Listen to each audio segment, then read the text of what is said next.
हिंदी साहित्य का इतिहास, वहाँ से अगर कुछ क्वेश्चन पूछा जाता है तो हम लोग उसे करेंगे। उसके बाद हिंदी साहित्य के इतिहास के बाद ये चीज़ें भी हमारी बची रहेंगी, इसे हम करने वाले हैं, बाद में करेंगे। और हिंदी भाषा की उत्पत्ति, अगर ये चीज़ें हमें पढ़नी थी, क्या पढ़नी थी? हिंदी भाषा की उत्पत्ति और जो उसके अनुच्छेद होते हैं, इन चीज़ों के बारे में, जो संविधान में हिंदी भाषा के लिए अनुच्छेद हैं, ये चीज़ें हमें पहले पढ़नी थी। लेकिन हमने पहले इसे क्यों नहीं पढ़ा? क्योंकि आपको यहाँ पे बहुत बोर लगता है, क्योंकि इसमें जो चीज़ें रहती हैं वो थोड़ा फैक्ट वाली चीज़ें हैं, तो उसमें आपको मज़ा नहीं आता और आपको बोर लगता है। इस वजह से चीज़ों को सबसे अंतिम में कराया जाएगा। हिंदी साहित्य का इतिहास, इसमें आपको एक तरह से रटना ही पड़ेगा, क्योंकि आपने अगर उनकी कहानियाँ नहीं पढ़ी है, मान लीजिए मुंशी प्रेमचंद की कहानियों के नाम आते हैं, तो आपको अगर उनकी कहानियाँ नहीं पता है तो आपको रटना तो पड़ेगा कि हाँ उनकी कौन कौन से साहित्य हैं। तो साहित्य साहित्य तो आप चाहे रट के याद करिए, चाहे उनके साहित्यों को पढ़ के करिए, बट पढ़ना तो पड़ेगा इसमें साहित्य को। वैसे हिंदी भाषा का जो अनुच्छेद है, हिंदी भाषा के बारे में है, ये चीज़ें समझने वाली भी हैं, रटने वाली भी है, थोड़ी सी हैं ये चीज़ें। और उसके अलावा हम थोड़ा सा अपठित गद्यांश वाला जो चीज़ें टॉपिक है, इसे भी देखेंगे कि इसे कम समय में हम कैसे हल कर पाएँ। तो ये जो टॉपिक है इनको हम लोग बाद में करेंगे। फिलहाल जो जो मेन टॉपिक थे, जहाँ से हमारा 95% लगभग सिलेबस कवर हो जाता है, वो वाक्य शुद्धि के साथ में ही पूरा खत्म हो जाएगा।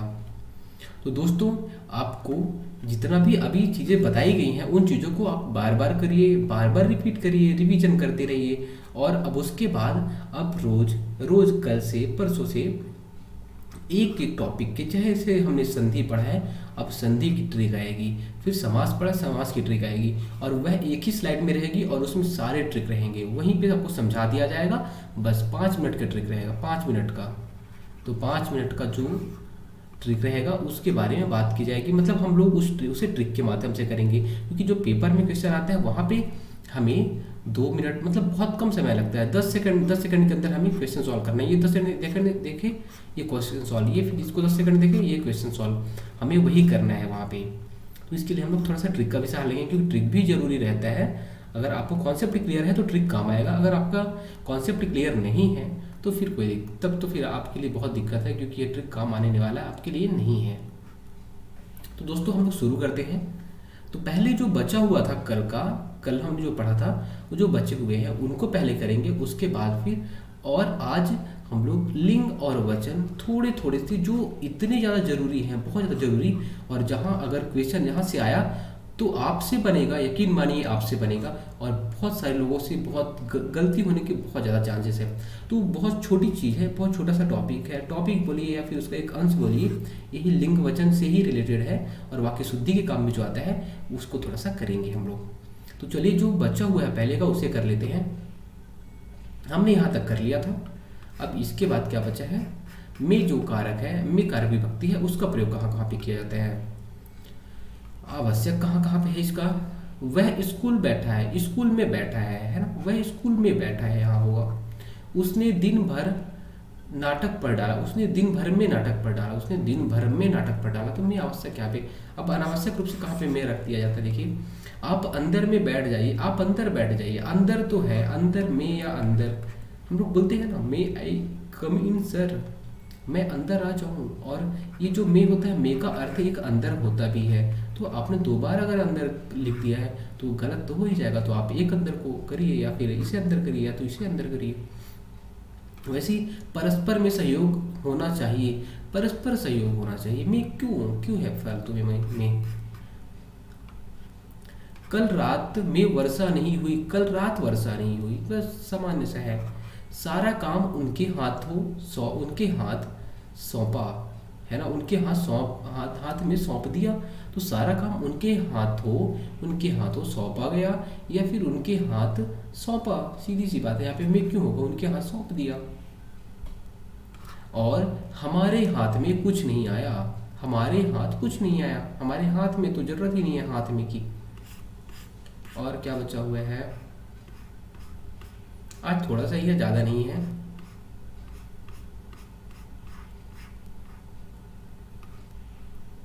आगे है, एक लोटा पानी से भरा ले आओ। देखिए पानी से भरा एक लोटा लाओ, देखिए एक लोटा पानी से भरा लाओ, यहाँ पे पूरा अनर्थ ही हो गया, क्योंकि यहाँ पे क्या किया गया है, क्या किया गया है, यहाँ पे जो कारक का रूल होता है, कारक का जो नियम रहता है, कर्ता फिर कर्म फिर कर, लास्ट में कर्म रहता है ना, लास्ट में कर्म रहता है, कर्ता अधिकरण कारक संबंध कारक फिर अपादान संप्रदान करण, ये सारी चीज़ें आएंगी उसके बाद आएगा। तो ये देखिए एक लोटा, ये जो है ये कर्म है, इसे हमने पहले कर दिया, इसलिए ये वाक्य गलत हो गया। तो हमें ये पहले नियम देखने हैं और नियम के अनुसार चलना है। और आप अगर वैसे अगर नियम आपको नहीं भी पता, यहाँ पे पता नहीं चलता कि हाँ कौन सा कारक है क्या है, तो आप ये कर सकते हैं कि पानी भरा एक लोटा लाओ, पानी भरा एक लोटा लाओ मतलब एक वाक्य एकदम सही दर्शा रहा है, और एक लोटा पानी से भरा ले आओ मतलब यहाँ पे ऐसा लग रहा है जैसे कुछ उल्टा उल्टा हुआ है, और ऐसा लगता है तो गलत ही होता है। उसने तरह तरह के चमड़े के जूते खरीदे, उसने चमड़े की तरह तरह के जूते खरीदे, उसने चमड़े के तरह तरह के जूते खरीदे, ना कि तरह तरह के चमड़े, तरह तरह के चमड़े चमड़े के होते हैं लेकिन तरह तरह के होते हैं। अनुपयुक्त रूप से कहा, वह पेड़ में बैठा, वह पेड़ पर बैठा है, वह छत में बैठा, वह छत पर बैठा है, वह कभी कभी सड़क में मिल जाते, सड़क पर मिल जाते हैं, उसकी दृष्टि चित्र में पड़ी, चित्र पर पड़ी, उस समय गुप्त जी मृत्युशैया पर थे। तो देखा मे पर, मे की जगह कहीं पे मे की जगह पर का प्रयोग किया जाता है बहुत सारी जगह पे, और पर की जगह मे का भी प्रयोग किया जाता है, ये भी याद रखिएगा। देखिए और आगे है, समुद्र में सैर करने जाते हैं, समुद्र की सैर होती है, समुद्र की सैर करते हैं ना हम लोग। फोड़े में मरहम लगा दिया गया, फोड़े पर मरहम लगा दिया गया। देखिए में मतलब अंदर की बात हो रही है, और अब छत में, छत अगर मैं छत में बोलता हूँ तो छत में थोड़ी ना होता है, छत के अंदर आप थोड़ी ना घुसेंगे, छत पर रह सकते हैं, छत पर मतलब छत के ऊपर की बात होती है, और में तो अंदर की बात होती है। में जैसे हमने यहाँ पे देखा भी था, में मतलब अंदर होता है। इन दोनों घरों में एक दीवार है, तो इन दोनों घरों के बीच एक दीवार है, घरों में नहीं, घरों के बीच एक दीवार है। वह क्रोध में भरकर बोला, क्रोध से भरकर बोला, ना कि क्रोध में भरकर बोला। उनकी योग्यता काम में प्रकट होती है, उनकी योग्यता काम से प्रकट होती है, काम में प्रकट नहीं होती, काम से प्रकट होती है। आगे है, सड़क में भारी भीड़ लगी थी, सड़क पर भारी भीड़ लगी थी, सभा की बैठक मेरे निवास स्थान में होगी, निवास स्थान में नहीं होगी, निवास स्थान पर होगी। में और पर में आपको अंतर पहचानना है। में मतलब अंदर होता है, आप किसी के अंदर में हैं, और जो पर होता है पर वह मतलब ऊपर की बात होती है। निवास स्थान जो रहेगा, निवास स्थान तो स्थान के ऊपर में तो होगी ना। वह छत के ऊपर बैठा है, छत के ऊपर, छत के जगह के ऊपर है ना, यहाँ पे छत के ऊपर बैठा है जो लिखा हुआ, तो क्या होगा, वह छत पर बैठा है, के ऊपर नहीं, छत पर बैठा है। छत पर बैठा है तो पता चल जाता है कि छत पर बैठा है, ना कि ऊपर बैठा है, छत के ऊपर नहीं होगा, छत पर बैठा है। वैसे ही के भीतर अंदर के के संदर्भ में, जैसे हमारे धर्मशास्त्रों के अंदर बहुत कुछ पढ़ा है, तो हमारे धर्मशास्त्रों में बहुत कुछ पढ़ा है, हमारे धर्मशास्त्रों में बहुत कुछ पढ़ा है, के अंदर नहीं, में। जनता के अंदर असंतोष फैल गया, जनता में असंतोष फैल गया। वह संकटों के भीतर, वह संकट में घबराने वाला नहीं था, नहीं है। तो देखिए आपने के भीतर के जगह पे, के भीतर की जगह पे आपने में रखा, के भीतर की जगह पे आपने में रखा, या फिर अंदर की जगह पे आपने में रखा। जनता के अंदर, जनता के अंदर नहीं, जनता में है ना, जनता में। आत्मा के अंदर, आत्मा में बल होना चाहिए, आत्मबल। आत्मा के अंदर बल नहीं होता, आत्मा में बल, आत्मबल। और आगे चलते हैं, आगे है, उस गांव के भीतर दो कुएं हैं, उस गांव में दो कुएं हैं, ना कि गांव के भीतर, उस गांव में दो कुएं हैं। शिक्षक छात्र को पढ़ाते हैं, तो शिक्षक कक्षा को पढ़ाते हैं, तो शिक्षक क्या होता है, शिक्षक कक्षा में पढ़ाते हैं, ना कि शिक्षक कक्षा को पढ़ाते हैं। कक्षा को थोड़ी पढ़ाएंगे शिक्षक। और या तो हो सकता है शिक्षक छात्रों को पढ़ाते हैं, यहाँ पे छात्रों हो सकता था, या तो को की जगह पे में हो सकता था। तो वहाँ पे आपको ऑप्शन जो रहेगा ऑप्शन के हिसाब से करना है। यहाँ पे हम लोग क्या देख रहे हैं कि अशुद्धि क्या है, और अशुद्धि जैसे आपको दिखी कि हाँ अशुद्धि ये है, उसे तुरंत आप क्रॉस करिए और उसकी जगह पे क्या हो सकता है वह वहाँ पे। और ऐसा नहीं कि एक ही चीज़ होगा, वहाँ पे 2 चीज़ें हो सकती है, 3 चीज़ें हो सकती है, जो ऑप्शन में आपको दिखेगी वही आपको राइट करना है। इन वर्षों के बीच 272 रेल दुर्घटनाएं हुई। तो इन वर्षों में 272 रेल दुर्घटनाएं हुई। दिल्ली और श्रीनगर के बीच दंगे हुए। तो यहाँ पे के बीच होगा नहीं, दिल्ली और श्रीनगर में दंगे हुए ना।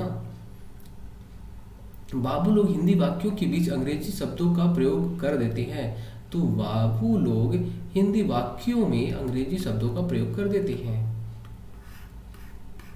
और आगे है आवश्यक। आवश्यक जैसे पर है, पर अब देखिए आगे पर का किस संदर्भ में आवश्यक है।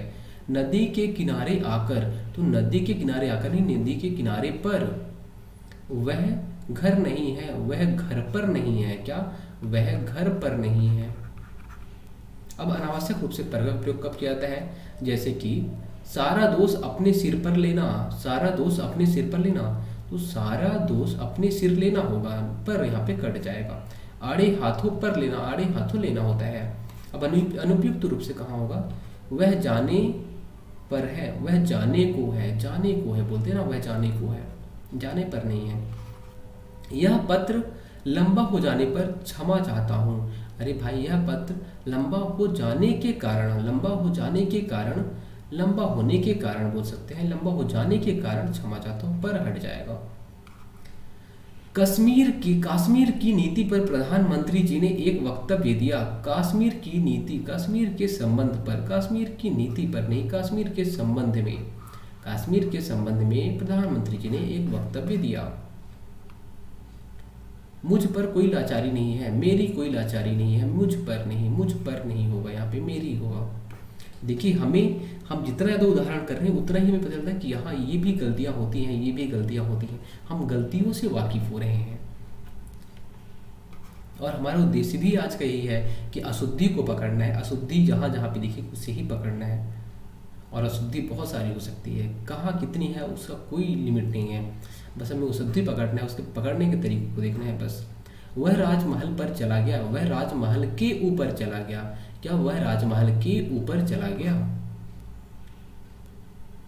अब है के ऊपर के संदर्भ में क्या क्या चीजें होती हैं। जैसे आप मेरे ऊपर थोड़ी दया करते, आप मुझ पर दया करते ना, मेरे ऊपर थोड़ी होता है, आप मेरे ऊपर दया नहीं, आप मुझ पर दया करते।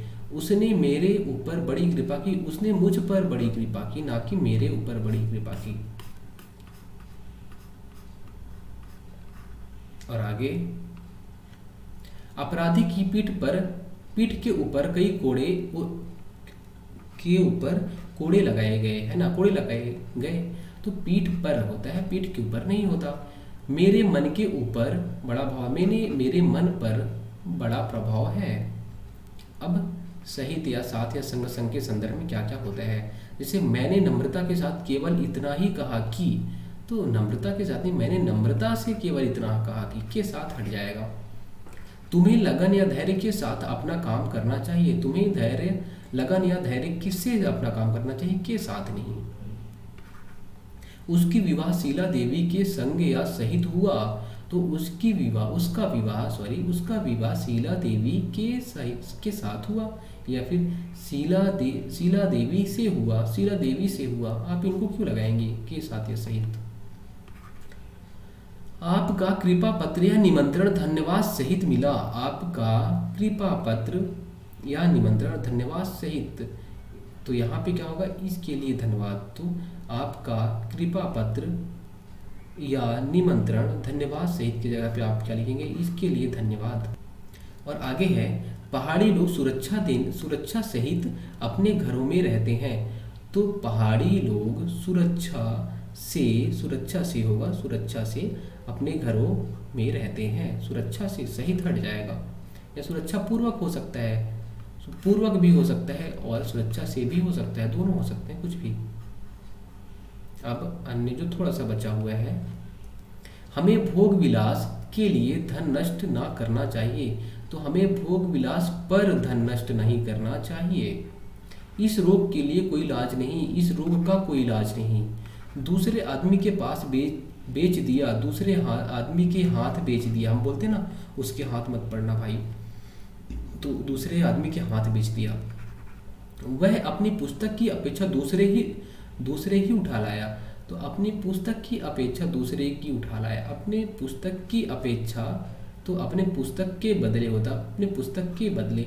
अपेक्षा का मतलब अलग हो जाता है, बदले मतलब होगा पुस्तक के बदले ही तो उठाया ना। उसके विरुद्ध मुकदमा चलाया गया, उस पर मुकदमा चलाया गया, उसके विरुद्ध नहीं। मुकदमा तो किसी न किसी के विरुद्ध लगता ही है, तो उस पर मुकदमा लगाया है।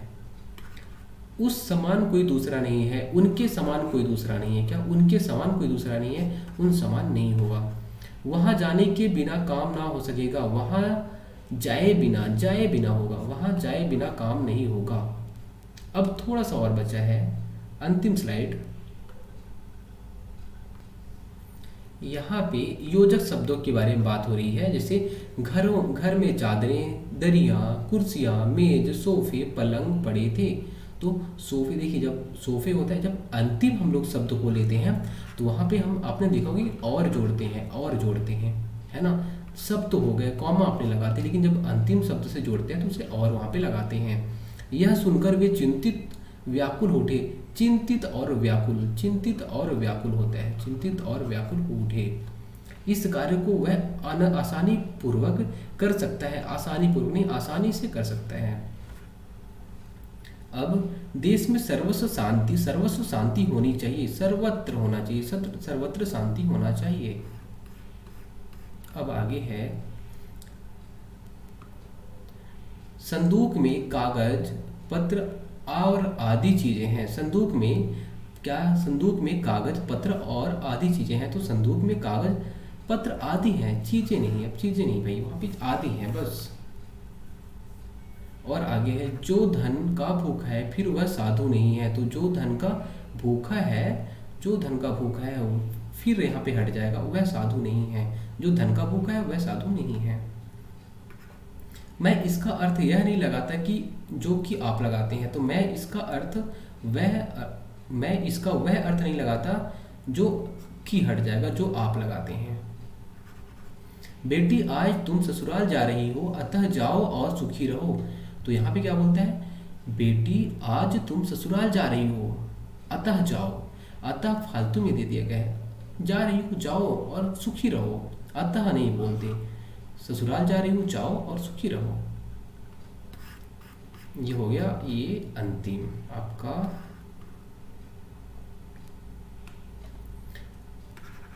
कृष्ण स्कूल नहीं गया कि उसके पिता बीमार थे। क्योंकि होगा यहाँ पे, क्योंकि उसके पिता बीमार थे। अगर कि बोल देंगे तो कुछ अर्थ ही नहीं निकल रहा है, तो यहाँ पे क्योंकि होगा। आपने अच्छा किया जब मुझे सूचना दे दी। आपने अच्छा किया आपने अच्छा किया जो मुझे सूचना दे दी। कि यहाँ पे जब की जगह पे आप चाहे जो कर दीजिए, चाहे की कर दीजिए, कि मुझे सूचना दे दी। तो कुछ भी हो सकता है, जो भी हो सकता है, की भी हो सकता है, दोनों सही रहेंगे। जल्दी चले कि मास्टर जी अप्रसन्न हो जाएंगे। अब देखिए, जल्दी चले नहीं तो मास्टर जी अप्रसन्न हो जाएंगे, कि अनावश्यक रूप से है, इसके जगह पे होगा जो कि नहीं तो। अब अगला है, पैसा इसलिए नहीं है क्योंकि लोग बेरोजगार हैं। तो पैसा इसलिए नहीं है कि लोग बेरोजगार हैं। तो यहाँ पे क्योंकि की जगह की। तो पैसा इसलिए नहीं है कि लोग बेरोजगार हैं होगा। और काम करो नहीं तो अपने घर जाओ। काम करो या तो अपने घर जाओ। तो हो गया हमारा ये क्या, वाक्य शुद्धि वाला जो चीजें थी, जिस टाइप के क्वेश्चन बन सकते थे, पेपर में क्वेश्चन आते हैं, हमने देखा।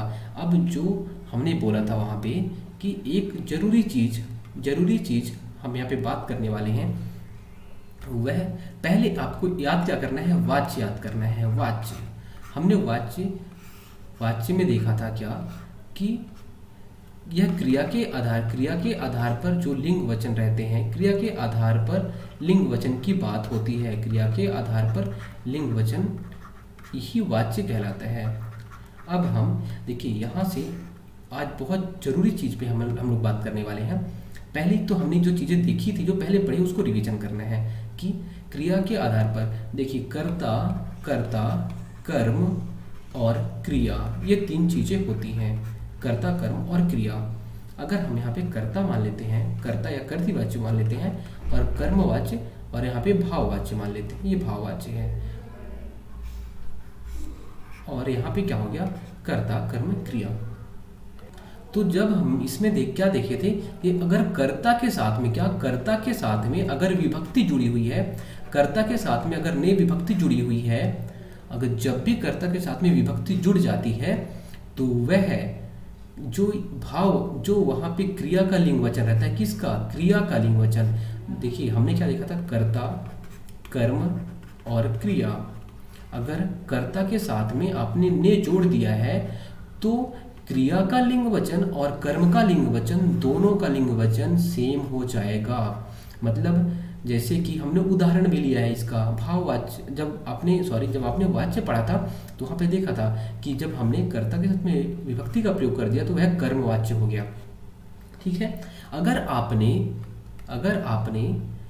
कर्ता के साथ भी विभक्ति का प्रयोग कर दिया और कर्म के साथ इसकी विभक्ति जो कि को होती है उसको भी प्रयोग कर दिया, तो ना तो कर्तावाच्य हो गया, ना तो कर्मवाच्य हो गया, यह कौन सा वाच्य हो जाएगा, भाववाच्य हो जाएगा। एकदम आसान है।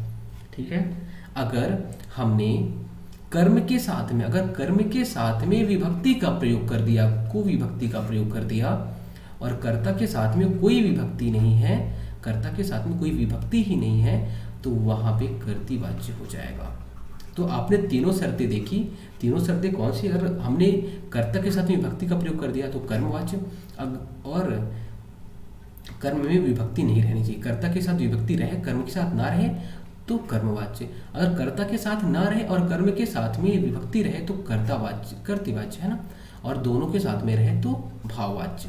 इन सारे को उदाहरण हमने देखे हैं। तो ये चीज़ें आपको अगर आपने वाच्य नहीं देखा है तो वाच्य आपको पढ़ना पड़ेगा, तभी समझ में आएगा, क्योंकि हम वही चीज़ को अगर 12वीं बार पढ़ेंगे तो आपको भी बोर लगेगा। तो आप अगर वाच्य नहीं देखें तो वाच्य का देखिए, बहुत अच्छे से समझाया गया है वहाँ पे। अब यहाँ पे आप ये बताइए कि अगर वाक्य में अब आपको ध्यान देना है, अगर वाक्य में एक से अधिक कर्ता असमान लिंग के हो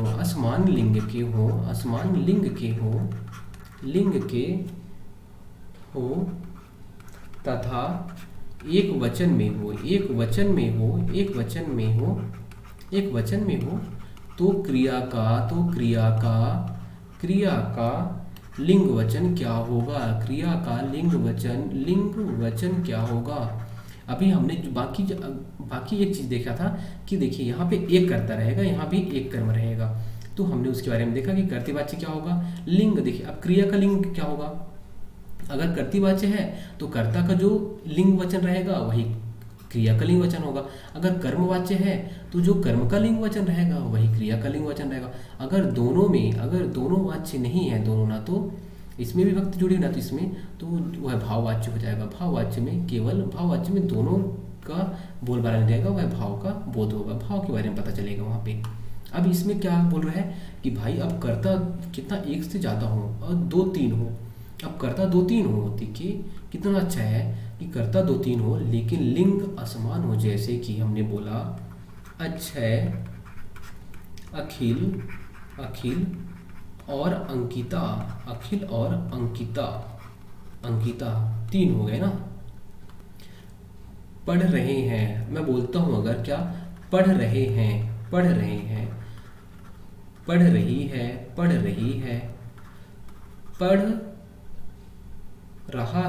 रहा है, तो अब बताइए यहाँ पे क्या होगा, पढ़ रहे हैं, अक्षय, अखिल और अंकिता पढ़ रहे हैं, पढ़ रहा है, क्या होगा।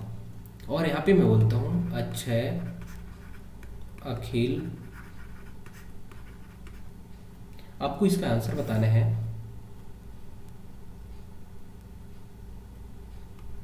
या अंकिता पढ़ रहे हैं, पढ़ रही है और पढ़ रहा है। अब यहाँ पे आपको इसका आंसर बताना है। अक्षय, अखिल और अंकिता पढ़ रहे हैं, पढ़ रही है, पढ़ रहा है। अक्षय, अखिल या अंकिता पढ़ रहा है, पढ़ रहे हैं, पढ़ रही है, पढ़ रहे हैं, क्या होगा बताइए। तीनों चीजें दी रहेंगी, यह क्या हो जाएगा, क्रिया है। अब आपको यही यही तो निर्धारण करना है कि क्रिया का लिंग वचन क्या होगा। देखिए एक से अधिक करता है, हाँ एक से अधिक करता है। असमान लिंग के हैं, असमान लिंग के हैं। अब एक वचन में है, एक वचन में है। अब इनका क्रिया का लिंग वचन बताइए, क्रिया का लिंग वचन क्या होगा।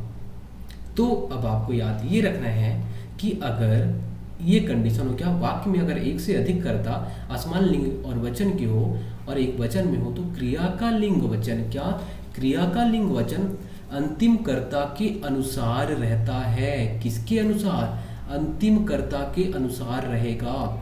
तो क्या होगा, अक्षय, अखिल और अंकिता, अंकिता पढ़ रही है, पढ़ रही है, क्या हो जाएगा, अक्षय, अखिल और अंकिता पढ़ रही है।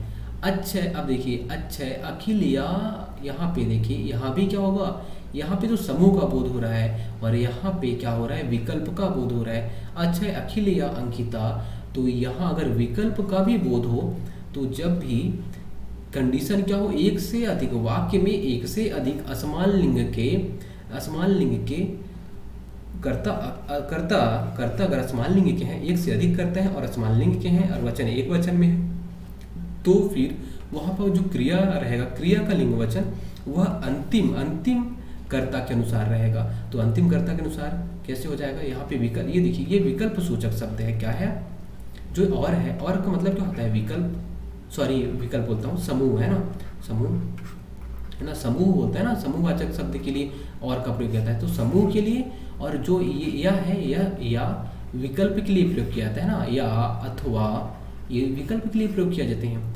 तो जब भी ऐसा कंडीशन रहे, एक से अधिक कर्ता असमान लिंग के हो और एक वचन में हो, तो क्रिया का लिंग वचन अंतिम कर्ता के अनुसार रहेगा। तो चाहे वह समूहवाचक हो, चाहे वह समूहवाचक की बात हो, समूह की, देखिए यहाँ पे समूह है और मतलब समूह, और अगर वहाँ पे विकल्प की बात होगी, विकल्प में, तो दोनों में आप क्या देखेंगे कि दोनों में अंतिम कर्ता के अनुसार क्रिया का लिंग वचन रहेगा। देखिए बहुत जरूरी बात है, यहाँ पे आपको ध्यान देना ही पड़ेगा कि अक्षय, अखिल और अंकिता है, अक्षय, अखिल और अंकिता यहाँ पे पढ़ रहे हैं। आपको लगा होगा कि पढ़ रहे हैं, लेकिन पढ़ रहे नहीं है, पढ़ रही है, पढ़ रही है। तो क्या क्या होना चाहिए, पहली बात होना चाहिए कि समूह का या फिर विकल्प का बोध हो, तो वहाँ पे हमें कुछ नहीं करना है, हमें अंतिम जो कर्ता रहेगा उसके अनुसार हम लोग क्या करेंगे, उस वाक्य का, उस क्रिया का लिंग निर्धारण करेंगे। अब यहाँ पे अगर ऐसे हो जाए कि अक्षय, अखिल और अंकिता सब क्या कर रहे हैं, तो अब यहाँ पे ऑप्शन आपको यही रहेंगे, पढ़ रहे हैं, पढ़ रही है, पढ़ रहा है। यहाँ पे क्या होगा, अगर पूछता है, देखिए आपको सभी चीज़ों को ध्यान देना पड़ेगा। यहाँ पे अंकिता अंतिम में है, यहाँ पे अंकिता अंतिम में है, यहाँ पे और है, यहाँ पे या है, और यहाँ पे सब है, और यहाँ भी देखिए और तो है ही, लेकिन यहाँ सब भी है। तो अब क्या करेंगे, अब किस चीज़ को बोलेंगे, कौन सा सही होगा, पढ़ रहे हैं, पढ़ रही है, पढ़ रहा है, क्या सही होगा। तो आप यहाँ पे अब एक चीज़ देख रहे होंगे, क्या देख रहे होंगे कि यह देखिए यहाँ पे तो बहुवचन का बोध करा दिया, यह बहुवचन का बोध करा दिया। अगर समूहवाचक शब्द, समूह सूचक शब्द जुड़ जाए, समूह सूचक शब्द जुड़ जाए कि यहाँ पे तो समूह की बात हो रही है, तो हमेशा जो क्रिया का लिंग वचन रहेगा, किसका, क्रिया का लिंग वचन वह पुल्लिंग बहुवचन होगा। बहुवचन क्यों, क्योंकि समूह के बारे में बात हो रही है और पुल्लिंग होगा।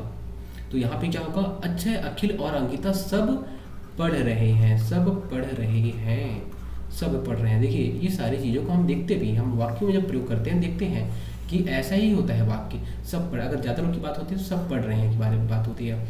लेकिन देखिए हमें सबसे ज़्यादा ध्यान कहाँ पे, सबसे ज़्यादा डाउट होगा कि अक्षय, अखिल और या अंकिता पढ़ रहे हैं हम कर देंगे, लेकिन पढ़ रही है यहाँ पे डाउट होता है।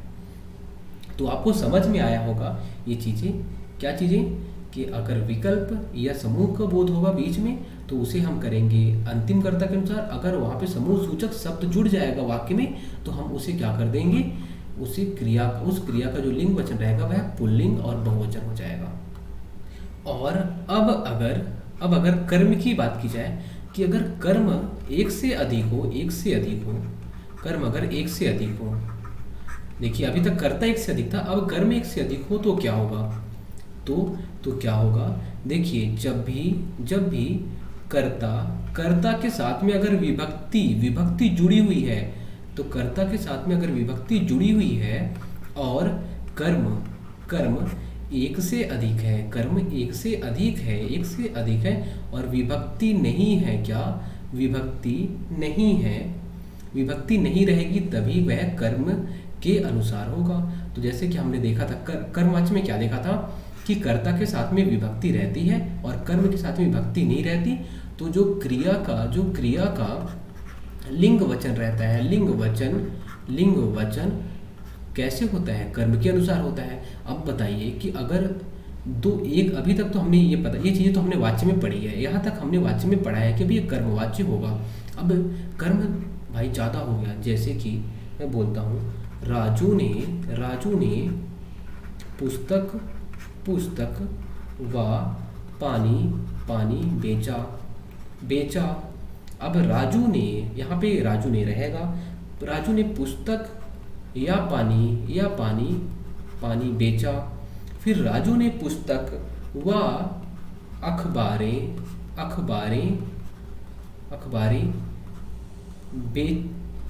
बेचे। और राजू ने पुस्तकें, यहाँ पे पुस्तकें हो जाएगा, यहाँ पे पुस्तकें होगा और यहाँ भी पुस्तकें हो जाएगी ना, पुस्तकें या अखबारें बेचे। तो देखिए यहाँ पे आपने क्या देखा कि राजू ने पुस्तक व पानी बेचा, राजू ने पुस्तक या पानी बेचा, यहाँ भी पानी बेचा है ना। और राजू ने पुस्तकें व अखबारें, यहाँ पे क्या हो गया, देखिए पहले एक वचन था, हमने एक ही वचन में रखा इसे, अब इस बार हमने वचन चेंज कर दिया, अखबारें कर दिया, एक बहुवचन कर दिया। जैसे ही हमने अखबारें किया, बहुवचन किया, यहाँ पे देखिए पानी एक वचन होता है, अब अखबारें जैसे किया तो यह बहुवचन हो गया। अब जब बहुवचन हो जाएगा तो देखिए ये जो क्रिया का लिंग और वचन था, क्रिया का वचन, तो यह भी बदल गया और यह भी बहुवचन हो गया। तो जब भी एक से अधिक कर्म हो और कर्ता के साथ में विभक्ति होगी और एक से अधिक कर्म रहेगा तो वह कर्मवाच्य होगा। लेकिन जो कर्मवाच्य रहेगा, लेकिन जो क्रिया का लिंग वचन रहेगा, क्रिया का लिंग वचन वह किस अनुसार रहेगा, वह कर्म के अनुसार तो रहेगा, लेकिन अंतिम कर्म के अनुसार रहेगा। अब कौन से कर्म के अनुसार रहेगा भाई, कर्मवाच्य तो रहेगा, कौन से कर्म के अनुसार रहेगा, तो इस कर्म के अनुसार नहीं रहेगा, मतलब पहले कर्म के अनुसार नहीं रहेगा, वह अंतिम कर्म के अनुसार रहेगा, मतलब पानी के अनुसार, यहाँ पे अखबार के अनुसार। तो शर्त क्या, शर्त वही वाच्य वाली कि कर्ता के साथ में विभक्ति रहेगा तो कर्मवाच्य, कर्ता के साथ में विभक्ति रहेगा तो कर्मवाच्य, कर्म के साथ में विभक्ति रहेगा तो कर्तवाच्य, और दोनों के साथ में विभक्ति तो भाववाच्य। चीज़ तो आपको रटा गई हुई, इतनी बार हम लोग इसकी रिवीजन कर लिया। और अब अंतिम में क्या देखा था हमने कि अगर दोनों के साथ में विभक्ति, अभी ने के साथ में विभक्ति, और हमने जैसे कि देखा था राजू ने राजा को पीटा, राजू ने राजा को पीटा। रानी ने राधिका को पीटा। तो देखिए हमने इसका लिंग भी चेंज किया।